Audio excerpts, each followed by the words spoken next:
Yo, Counterattack podcast with myself, Daps.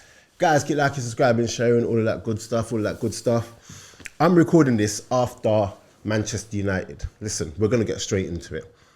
How bad are United? United are ridiculously bad. Yeah. And look, we've seen them all season be bad. We've seen them all season throw away leads and, get in front and then throw it away. We've seen that all season from them.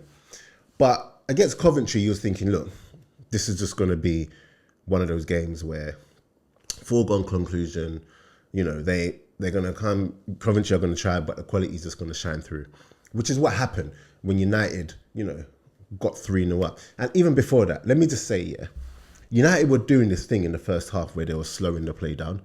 Like, they were just playing with no urgency, no nothing. And you expected more of a threat from United. You expected more opportunity, more chances, but none of that happened. So even when they got their first goal, when McTominay scored, and then who scored their second goal? I've forgotten it now. Whoever scored their second goal. Let me double. Oh, Maguire. And then when Maguire scored the header just before half time, you're just thinking, okay, Coventry have done well to get this far, but this is where it stops for them.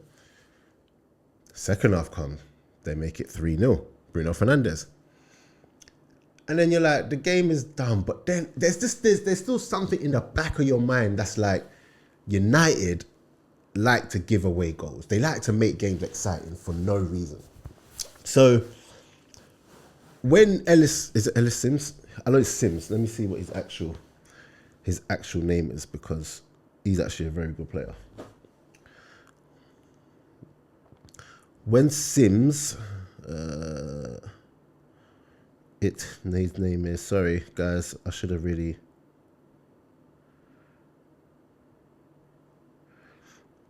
Oh, it is Ellis Sims, yeah, shame. So when Ellis Sims got that goal and you're like 3-1, you're like, But then you're like, it's consolation, it's not going to be anything. But in the back of your mind, you're like, if this was in the Premier League, United could give this away. They get that second deflected goal. And you know what? From there, it was all Coventry. United were just all over the place. And when I say all over the place, I mean they weren't able to keep possession. Even when they did have chances to counter-attack, they'd make stupid decisions and everything. And, there was always going to be a chance that Coventry, once they got it back to 3-2, it almost didn't even feel real. That game didn't even feel real because United should never have been in that position. And it's actually quite embarrassing that they were.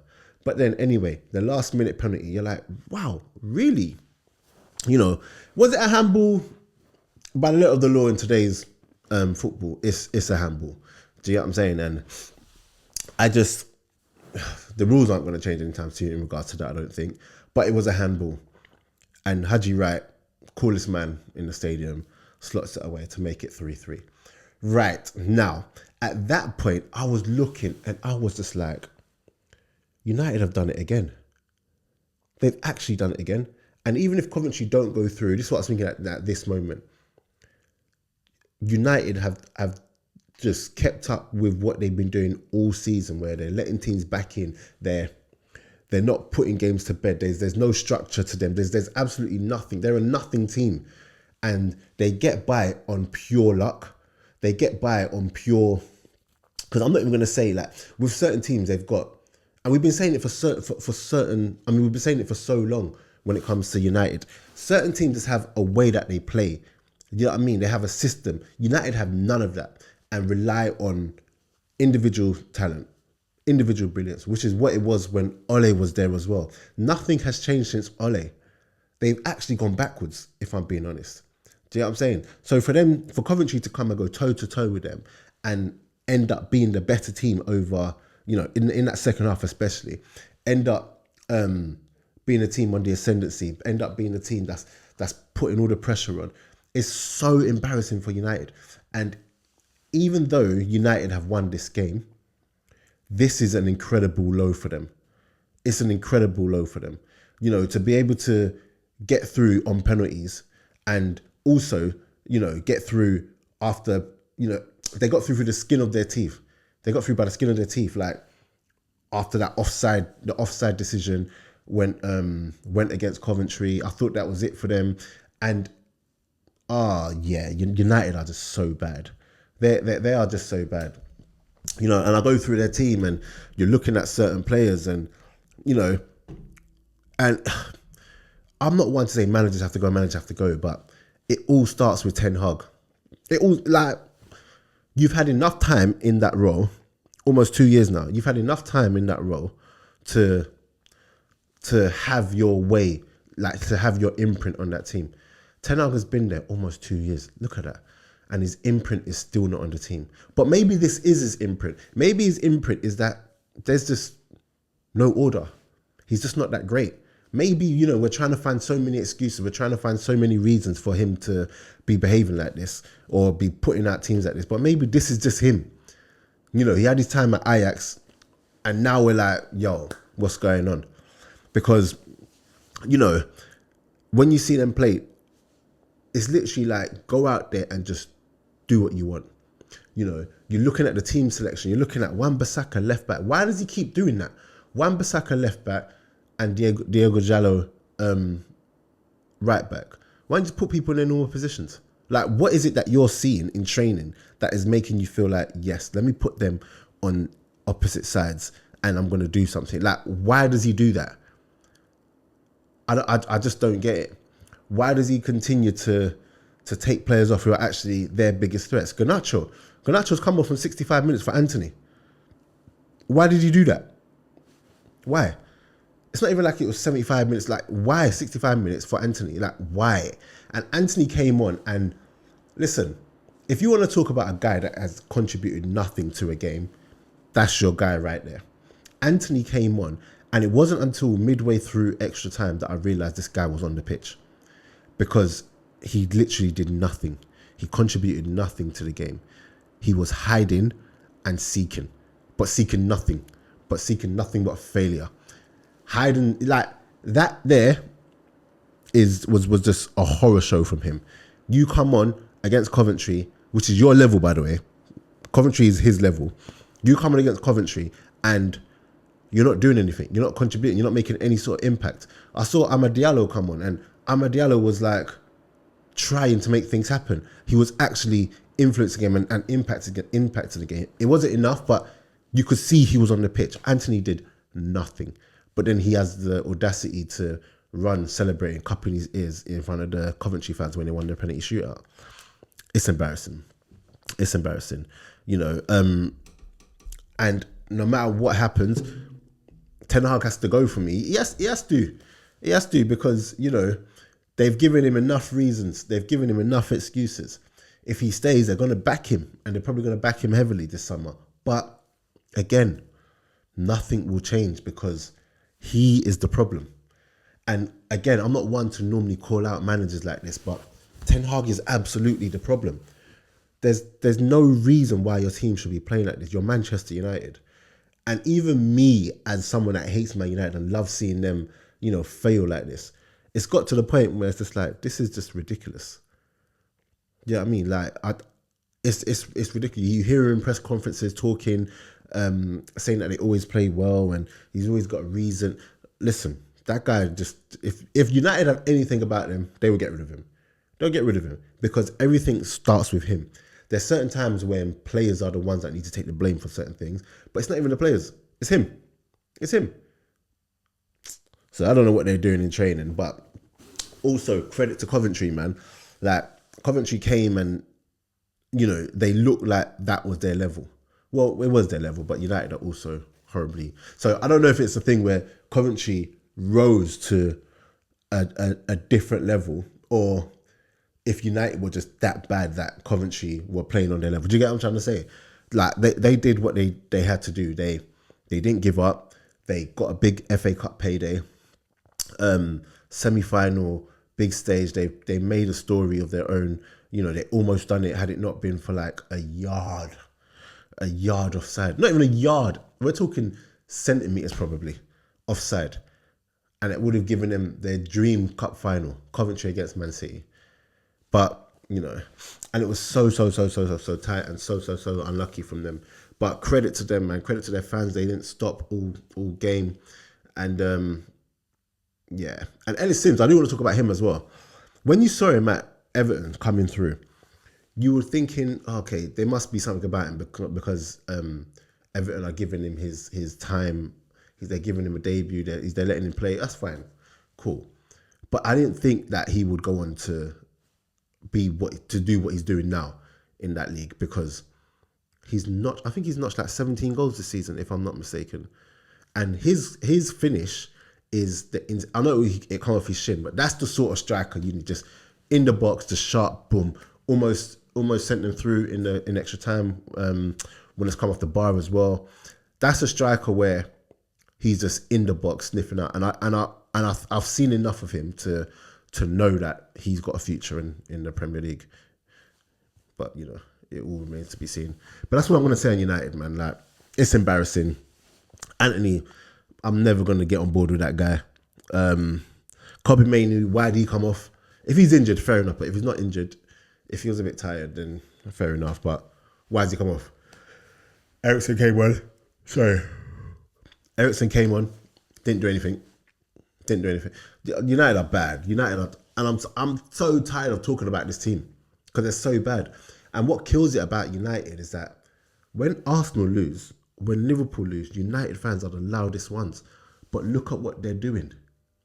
Look at what their team is doing, but they scream so much when it's Arsenal. I don't get it. But what else have I got? Arsenal obviously won away to Wolves. Good professional performance. I think that when you've lost back-to-back games, it's all about just getting the result. And they did that against Wolves. I felt like it was a professional performance. It was a performance where the main thing was getting the 3 points, and Arsenal did that. Trossard gets his goal. Jesus he played well yesterday. Saka, listen, they talk about Saka limping. I don't know if I said this on the last pod. They talk about Saka limping all the time, but they're kicking him off the pitch. In the very first minute, someone left one on him. Of course he's going to be bloody limping by the end of the game. He got fouled, 4 or 5 times yesterday. Fouls that are going to hurt, not these little ones. They're proper fouls that people are doing on him, and he just needs to be protected. Odegaard, listen, that's my guy. Odegaard is a player where if you're a lover of football in its purest form, you'll just love watching Odegaard. And I think what I do like about him that makes him different to traditional number 10s is that he puts in a shift as well. Normally with number 10s, they're like luxury players, but Odegaard, he does the dirty side as well as much as he can.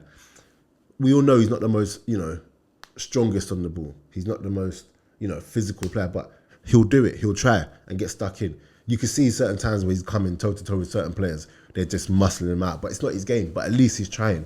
And that's what makes him different to other number 10s. And on top of that, he's got the output in terms of creating chances, in terms of getting goals and getting assists. So, fair play to him, man. Man City in another final. All I will say about that Jack Grealish handball, that should have been given. Especially if they gave today's one. Because they didn't even give a corner. But obviously, once they've given the goal kick, VAR can't overturn it and give a corner. But that definitely should have been given as handball.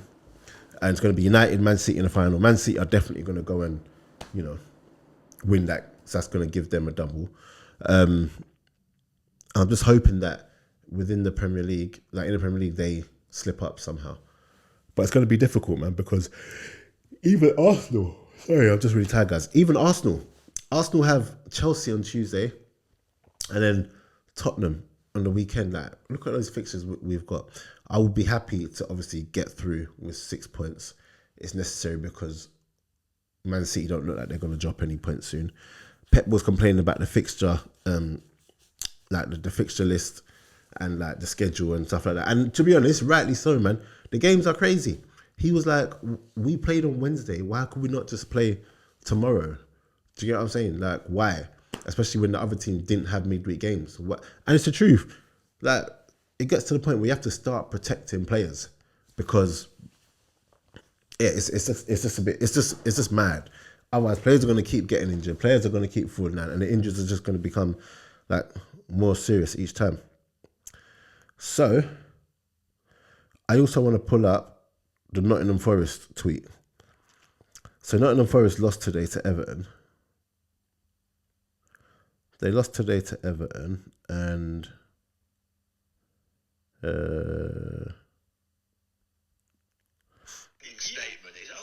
okay, 1 second.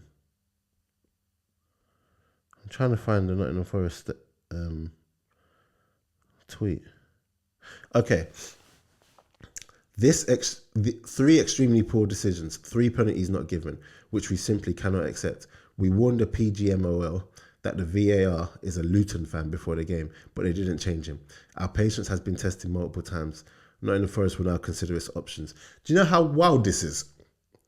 Do you know how wild it is for them to be tweeting this off their actual official account? I'm here for it, but it's still wild. It's still wild. And I think when it comes down to it, whether they're right or wrong, I think the whole PGMO thing, the whole VAR, people say that over the course of a season, VAR balances itself out. And I don't think it does. I think they're just wrong decisions, ultimately, that just end up being wrong decisions. And you get some that go in your favor, but they don't balance out, especially when there's so much riding on them. And then, you might get an apology after, but what's an apology? Like, it's wild what Nottingham Forest did, but I'm here for it at the same time. I'm totally here for it. Right, what else have we got? Oh, I think, let me see.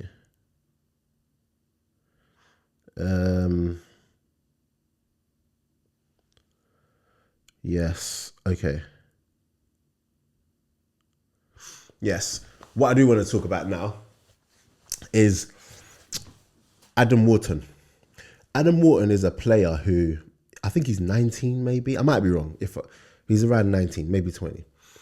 And I just want to know who decides which players to prop up, which players that the media decides to make a big deal out of. Because when I've seen Adam Wharton, when I first saw him, I was just like, he looks all right, but I'm not going to hype him up, because I saw a couple Palace fans, trying to do the most. But the more I watch him, the more I think, this guy can play. And he's only 19 years old, maybe 20. And I'm just left thinking, why are more people not making the most of this? Maybe it's because he's playing for Palace. In fact, it probably is because he's playing for Palace. Because what I see in him is just a top player, top youngster. Obviously, he's not finished yet. We know that. He's not the finished product. We know that. But he literally plays football like he's been playing for 5, 6, 7 years already. And I think he's got a bright future ahead of him. I think that he has got the potential, from what I've seen already, to go on. And I'm not going to say he's got the potential to go on and play for Arsenal or Man United or whatever. But he's got the potential to be a top pro for a long time if he continues to progress how he is progressing and build on what I'm already seeing. Because the kid has no fear and he can do it all. Do you get what I'm saying? So, we make a big deal out of Cobby, and rightly so. But Wharton as well, he equally deserves the praise. So yeah, guys, that's it from me for the weekend. For today's one. I'm back tomorrow, recording tomorrow with another video. I'm going to do a watch along with Arsenal Chelsea on Tuesday. That's a definite watch along. So yes, make sure you come join me for that watch along. And yeah, that's it from me. I'm out.